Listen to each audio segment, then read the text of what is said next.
Pois muito bem, então nessa aula vamos traduzir e analisar o cânon 204 no seu parágrafo 1º, e essa parte é o início do livro segundo, que fala sobre o povo de Deus. Esse livro, vocês sabem muito bem, do Código de Direito Canônico, vai recolher a reflexão eclesiológica da Igreja e, sobretudo, do Vaticano II na Lumen Gentium.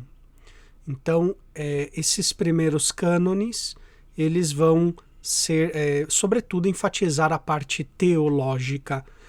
E, ao falar do povo de Deus, aqui ele vai recolher o que o Vaticano II ensinou sobre a eclesiologia, né?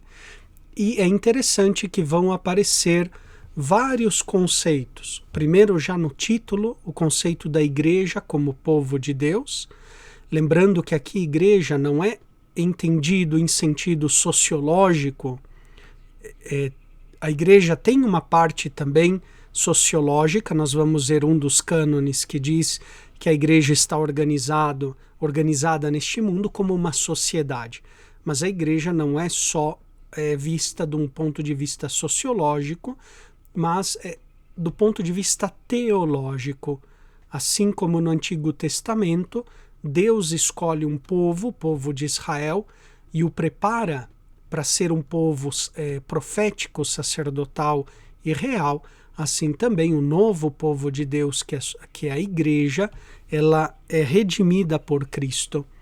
E, portanto, ela forma parte do corpo de Cristo, ou seja, são incorporados a Cristo cabeça pelo batismo, e a igreja se apresenta também no Vaticano II como sacramento universal de salvação, né? Então, já nos primeiros cânones, nós vamos ver essa síntese da eclesiologia do Vaticano II, eu diria da eclesiologia da igreja enquanto tal, né? O Vaticano II vai compendiar esse patrimônio eclesiológico. Pois muito bem, então o cânon 204, a gente está fazendo uma leitura guiada que ajude na tradução. Agora vamos fazer uma leitura um pouquinho mais ágil, porque já traduzimos esse cânon aqui. Isso é para ajudar na fixação, na memorização, no aprendizado desses elementos morfológicos e sintáticos que nós vamos encontrar. Então, primeira coisa que eu lhes disse é no texto encontrar os verbos conjugados que terminam em NT ou T na voz ativa ou tur, NTur na voz passiva. E, por exemplo, aqui vocantur, voz passiva. Depois concredidit, voz ativa, verbo conjugado. Então nós temos 4 verbos conjugados, né? Sum, depois de novo sum, depois vocantur, depois concredidit. Portanto, temos aqui 4 orações, digamos, fundamentais, né? Depois vamos encontrar um ad mais um gerúndio em acusativo, oração final. Aqui também ad implenda, oração final, né?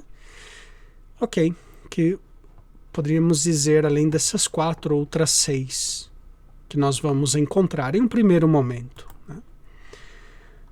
Vamos então trabalhando com o texto latino, encontrando o sujeito de cada verbo. Sunt, né? O sujeito sempre está em nominativo, aqui nominativo plural, Christi fidelis.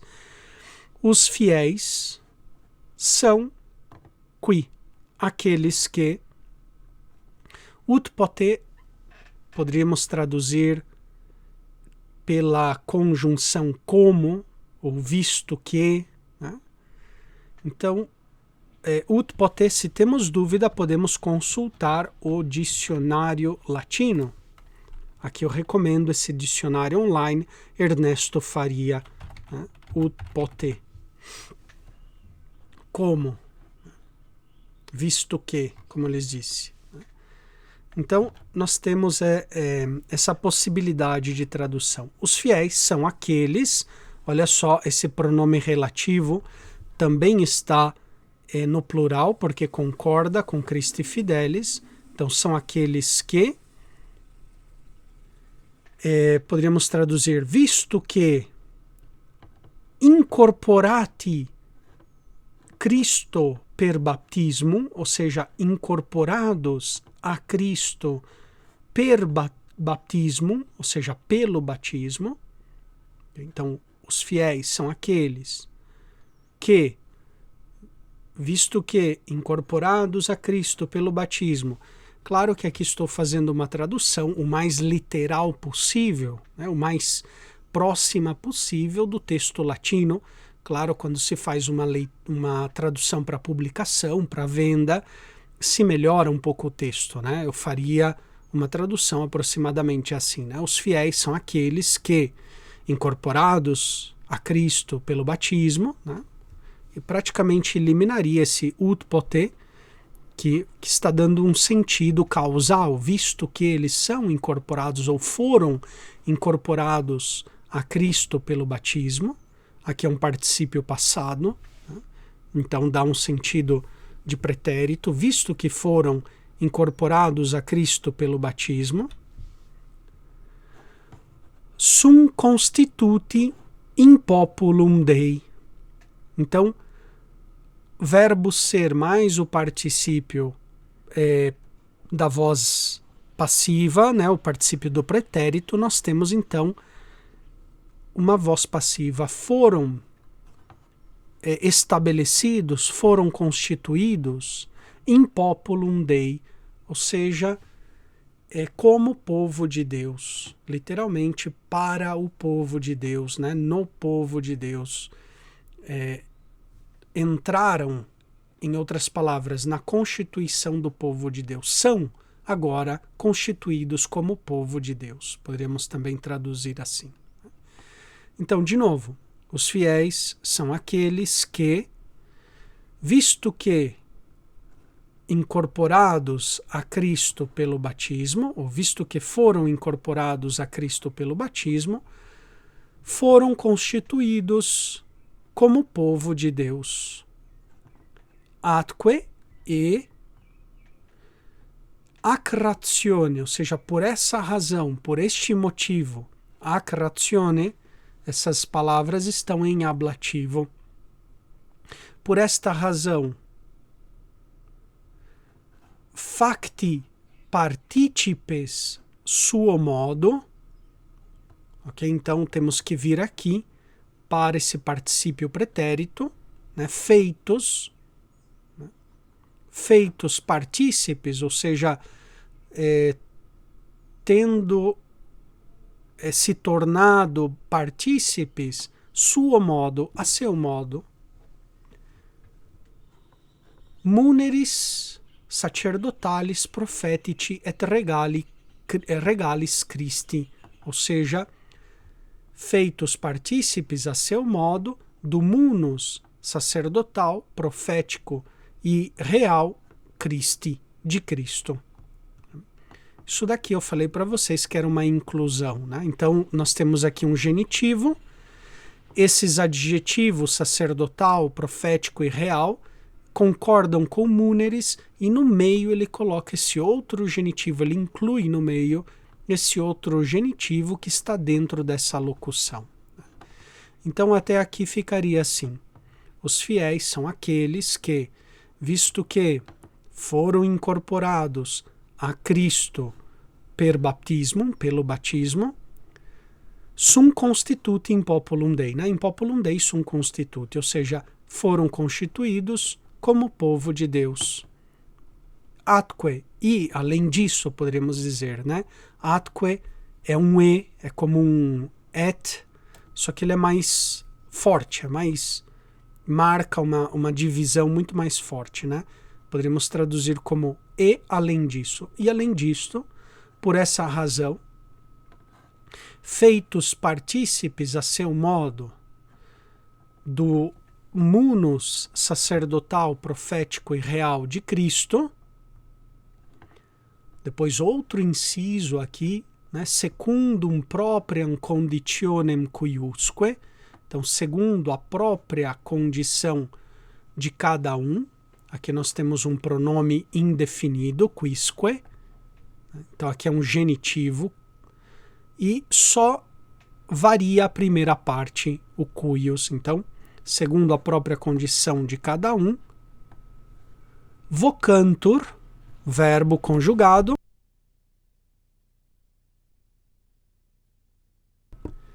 Vocantur ad exercendam missionem.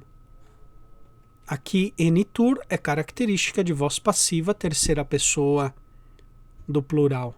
Então, não é eles chamam, mas são chamados. Agora, quem é chamado para alguma finalidade, para algo. Né? São chamados a exercer a missão.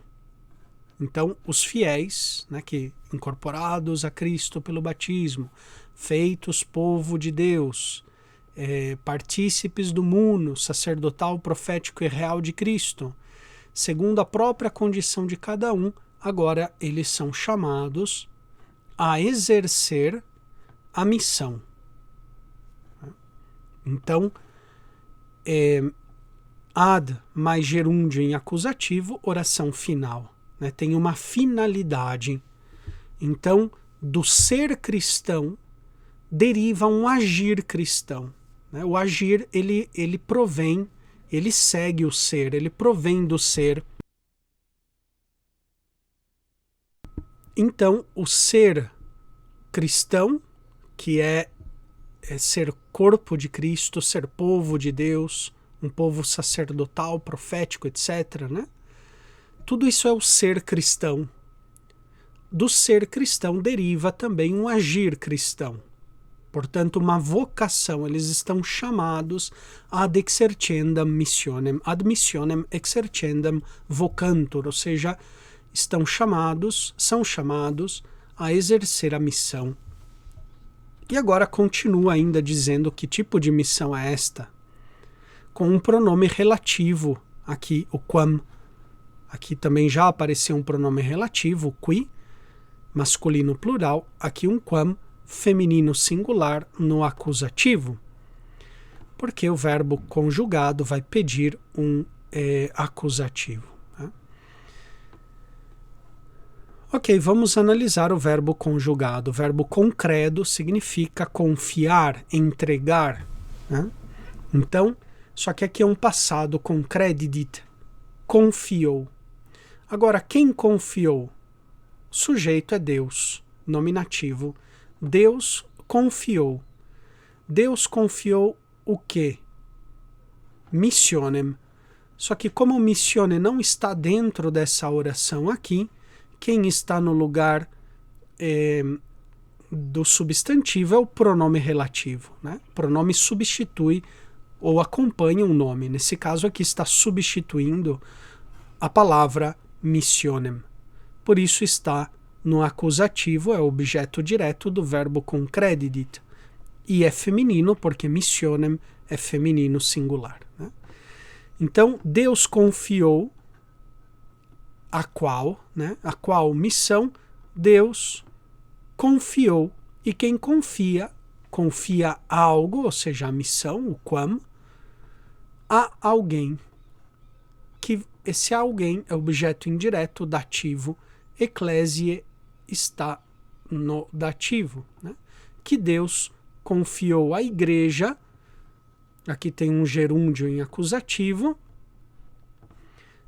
que ainda segue a regência desta preposição ad implendam, oração final. Né? Então, que Deus confiou à igreja para o verbo adimpleo significa cumprir, realizar. Né? Por exemplo, uma pessoa inadimplente é aquela que não cumpre, né? Que não cumpre o seu dever fiscal, por exemplo. Inadimplente, não pagou, é uma pessoa que está devendo. O adimplente é aquele que cumpre, que realiza algo certinho. Né? Então, que Deus confiou à igreja para cumprir imundo no mundo. Okay? Então, lendo de novo esse parágrafo, ficaria assim: os fiéis são aqueles que, visto que foram incorporados a Cristo pelo batismo, per baptismo, in populum Dei sunt constituti, foram constituídos como povo de Deus. E, além disso, ac ratione por este motivo, facti participe suo modo, feitos partícipes, a seu modo, muneri sacerdotalis profetici e regalis Christi, do munus sacerdotal, profético e real de Cristo, secundum propriam conditionem cuiusque, segundo a própria condição de cada um, vocantur ad exercendam missionem, né? Ad missionem exercendam vocantur, são chamados a exercer a missão que Deus concredit, confiou, ecclesiae, a igreja, ad adimplendam in mundo, para cumprir, para realizar no mundo. Então vejam aqui que esse cânon fala precisamente da missão, né, do povo de Deus e do seu ser, como um povo sacerdotal, profético e real.